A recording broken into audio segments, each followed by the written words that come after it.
Bonjour les petits loups, alors dans cette vidéo, nous allons revenir sur une des deux méthodes visant à prouver la proportionnalité entre deux grandeurs. Pour reconnaître une situation de proportionnalité entre deux grandeurs, deux méthodes sont utilisées. Soit on utilise un tableau dans lequel sont consignées toutes les valeurs, soit on utilise un graphique qui indique les variations d'une grandeur en fonction de l'autre. Nous allons ici détailler la première méthode.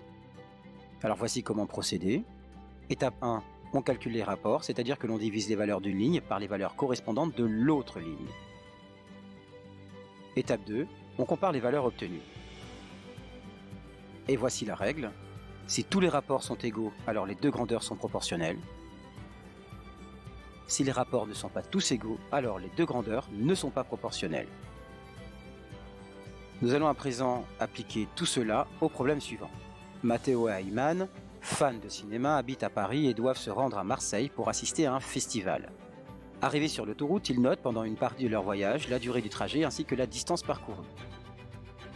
Voici le tableau dans lequel ils ont consigné toutes leurs mesures.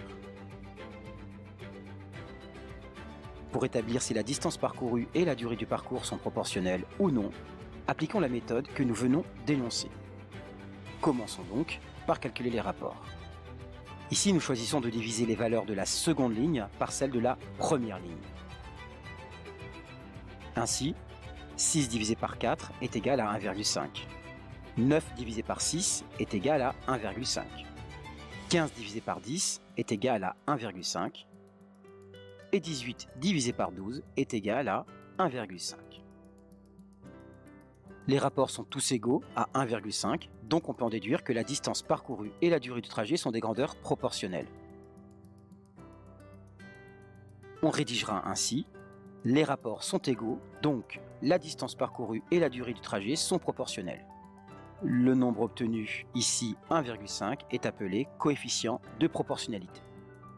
Ce nombre permet de calculer les valeurs d'une grandeur quand on connaît l'autre. Autre option de rédaction, en utilisant le connecteur car qui amène un argument, contrairement à donc qui amenait lui une déduction. La distance parcourue et la durée du trajet sont proportionnelles car les rapports sont égaux. Vous remarquerez ainsi qu'avec donc on donne l'argument puis on déduit, comme dans une démonstration mathématique, et qu'avec car on donne la réponse puis on argumente, comme vous avez le plus souvent tendance à naturellement procéder. Finissons par quelques précisions sur des erreurs et des approximations que j'entends trop souvent et qu'il vous faut au plus vite corriger. Ce qui est attendu ici est la précision du vocabulaire utilisé, mais aussi celle de la formulation. Ainsi, quand vous dites « il » ou « elle » est proportionnel, il y a une imprécision, car d'une part, pour être proportionnel, il faut être deux, et d'autre part, parce qu'il est préférable de citer de façon explicite les deux grandeurs qui sont proportionnelles ou non proportionnelles. Sinon, votre interlocuteur, celui à qui vous vous adressez, ne sait pas de quoi vous parlez. De même, n'utilisez pas « c'est », car quand vous utilisez « c'est », vous le faites par facilité, mais sans savoir précisément de quoi vous parlez. Une fois de plus, donc, faites l'effort de citer les deux grandeurs que vous pensez proportionnelles ou non proportionnelles. Poursuivons avec les erreurs que j'entends souvent. Le tableau est proportionnel. Le tableau n'est pas proportionnel. Il traduit, par les valeurs que l'on y trouve, la proportionnalité entre deux grandeurs. Enfin, j'entends aussi souvent « les rapports sont proportionnels ».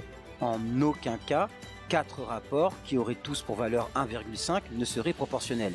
Ils sont égaux. Et cette égalité établit la proportionnalité entre deux grandeurs, ici la distance parcourue et la durée du trajet. Il conviendra donc d'associer correctement nom et adjectif. On associera le nom rapport à l'adjectif égaux et le nom grandeur à l'adjectif proportionnel.